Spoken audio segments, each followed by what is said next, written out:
It's Valentine's Day, and what better present to give yourself or a loved one than a copy of my book, Alyssa, A Tale of Quantum Kisses. It's a great love story, an adventure, and a real look at our relationships in the world of AI. It's available on Amazon, and if you're that one person who had the problem with the download, contact me. Amazon has fixed the problem, and I'll be pleased to help you out. And to all of you who have read it and left those nice reviews, thank you. Best Valentine's present you could have given me. A report says Canada's tech sector faces continuing talent crunches amid rapid AI advancements. A study reveals ReCAPTCHA's lousy at filtering out bots, but a great moneymaker for Google. Don't count China out on chip technology as AI companies challenge Nvidia's dominance with advanced GPUs.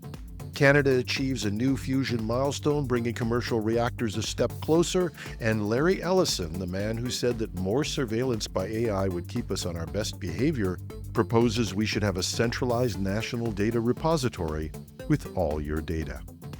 Welcome to Hashtag Trending, the Valentine's Day edition. I'm your host, Jim Love. Let's get into it. Despite the number of layoffs in the tech sector, Canada's technology industry continues to grapple with a significant shortage of skilled professionals, particularly in areas like artificial intelligence, machine learning, and automation. According to Robert Half's 2025 Canada Salary Guide, over half of IT departments are experiencing gaps in these critical skills. One key problem is that many of the skills needed didn't exist as little as a few years ago. So companies are still looking to related areas to seek data science, data engineering, and data analysis experts to build the robust data environments essential for effective AI and machine learning systems. The report indicates that 55% of employers anticipate AI will shift the demand towards these specialized skills, with 44% planning to hire more contract workers or consultants to meet their needs. Another area that is generating demand is the tremendous technical debt that many companies must confront, as legacy systems are often well beyond end of life and are not only incompatible with newer technology, they also present real cybersecurity risks.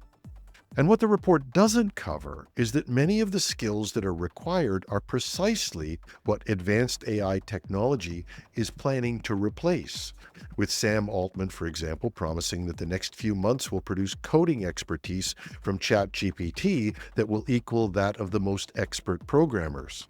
So the demand is clearly out there. The question is, for how long? And what skills are going to be required in the near future. It's an interesting but unpredictable and volatile marketplace. A recent study titled Dazed and Confused, a large-scale real-world user study of ReCAPTCHA v2 has raised some concerns about Google's ReCAPTCHA system. Now, ReCAPTCHA is the next generation of the original CAPTCHA, which was designed to filter out bots and restrict access to actual human beings. The name stands for Completely Automated Public Turing Test to Tell Computers and Humans Apart. It's a real flashback to the 1990s, but for that time, this type of name really did make sense. In its first incarnation in the 1990s, it consisted of random letters and numbers, often slightly distorted. It progressed through other text challenges, and lastly, to the frustrating form that many of us know today, with those awful low-res small pictures asking you to identify a particular thing in a particular picture or set of pictures. But research indicates that ReCAPTCHA is largely ineffective for protecting against bots, as automated services capable of solving these challenges with high accuracy have existed since 2010. So if it's that ineffective, why do we still have ReCAPTCHA? Apparently, for Google, it's a real moneymaker. In its early uses, we helped train character and text recognition algorithms for Google. And today's CAPTCHA extensively monitors user cookies, browser history, and browser environments, which can be used for tracking and advertising purposes. The data collection has reportedly generated nearly $1 trillion in value for Google. The cost of this is largely borne by the individuals who enter the data. The study highlights that ReCAPTCHA challenges have consumed approximately 819 million hours of users' time, with each test taking an average of 3.53 seconds to complete. Or with me, 3.53 seconds, time takes to swear at it, and then another 3.53 seconds till the thing gives up. But I digress. Given that ReCAPTCHA seems to function more as a tool for data collection than as an effective security measure, the study's authors recommend reevaluating the use of ReCAPTCHA, considering its limited efficacy in bot prevention and its implications for user privacy. We got a taste over the past few weeks of how Chinese companies, despite or perhaps because of U.S. sanctions, were able to launch a successful and highly competitive AI in what some are calling the era of reasoning models. DeepSeek, a Hangzhou-based startup, developed an AI model called R1, which operates efficiently on older Nvidia chips and is open-source software. So R1 delivers performance nearly equivalent to OpenAI's latest ChatGPT versions, but at a fraction of the cost. This innovation has disrupted the AI industry, leading to a significant decline in Nvidia's stock value, at least for a while. And now, recent information shows that the Chinese artificial intelligence firms are making significant strides in GPU development as well, presenting formidable competition to industry leader Nvidia. Companies like Huawei, DeepSeek, and Byron Technology have introduced advanced chips and AI models that rival it. Companies like Huawei and Byron Technology have introduced advanced chips and AI models that rival Nvidia's offerings. Huawei's upcoming AI processor, the Ascend 910C, has demonstrated performance comparable to Nvidia's H100 chip. And despite U.S. sanctions limiting access to advanced manufacturing, Huawei plans to ship approximately 70,000 units, valued at about $2 billion, starting in October. Byron Technology has announced the BR100 and the BR104 GPUs targeting AI and high-performance computing applications. These chips are designed to compete directly with Nvidia's offerings as well, although U.S. export restrictions have posed some challenges to their manufacturing processes. But a piece in Interesting Engineering claims that peer-reviewed studies show Chinese computer researchers have achieved a near 10-fold boost in performance over Nvidia-powered U.S. supercomputers using domestically made graphics processors. This, if even vaguely true, could be a real game changer.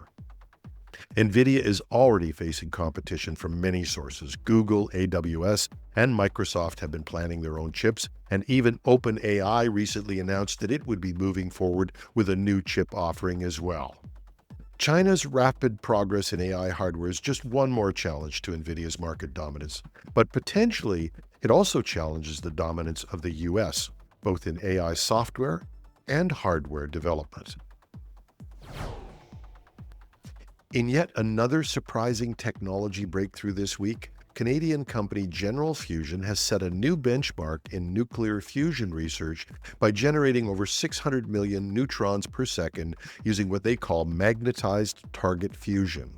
This accomplishment, recognized by the International Atomic Energy Agency, signifies a pivotal step towards realizing practical fusion energy.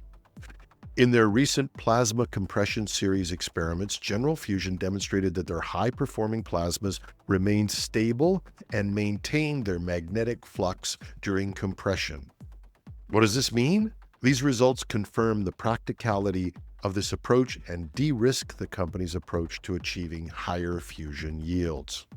General Fusion's MTF technology involves injecting a magnetized plasma into a liquid metal cavity, which is then rapidly compressed to achieve the conditions necessary for fusion. And this method offers a potentially more practical and cost-effective path to fusion energy compared to traditional approaches. This breakthrough brings the vision of limitless clean energy closer to reality, highlighting Canada's significant contribution to the global pursuit of sustainable fusion power. And if you want to see this in action, you can watch the video. There's a link in the show notes.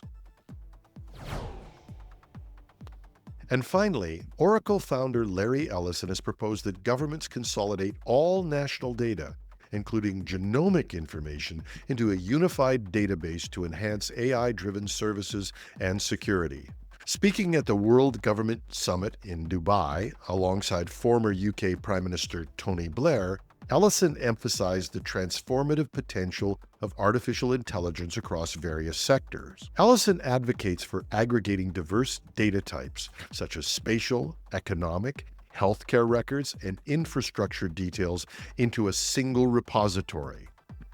He stated, "I have to tell the AI model as much about my country as I can. We need to unify all the national data, put it into a database where it's easily consumable by the AI model, and then ask whatever question you like." This centralized approach aims to facilitate comprehensive AI analysis, enabling governments to pose complex queries and derive actionable insights. Ellison believes this strategy could lead to everything from personalized healthcare treatments and improved agricultural productivity through better crop yield predictions, all the way to optimized resource allocation.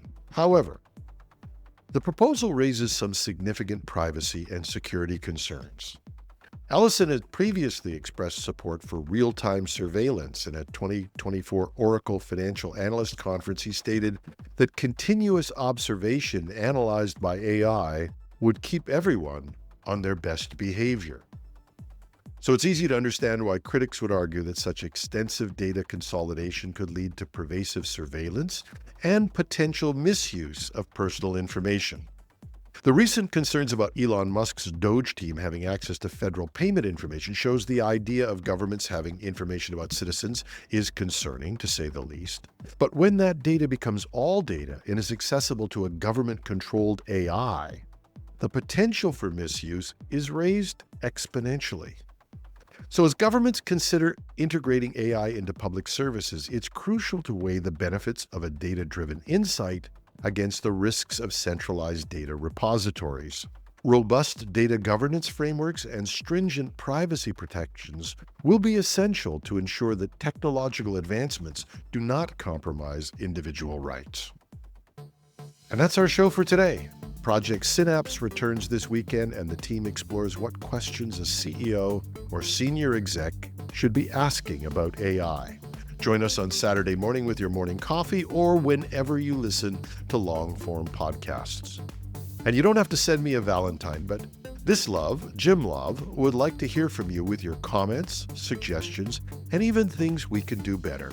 Contact me at editorial@technewsday.ca or on LinkedIn, or if you're watching this on YouTube, just leave us a comment under the video. I'm your host, Jim Love. Have a wonderful Valentine's Day and a fantastic Friday.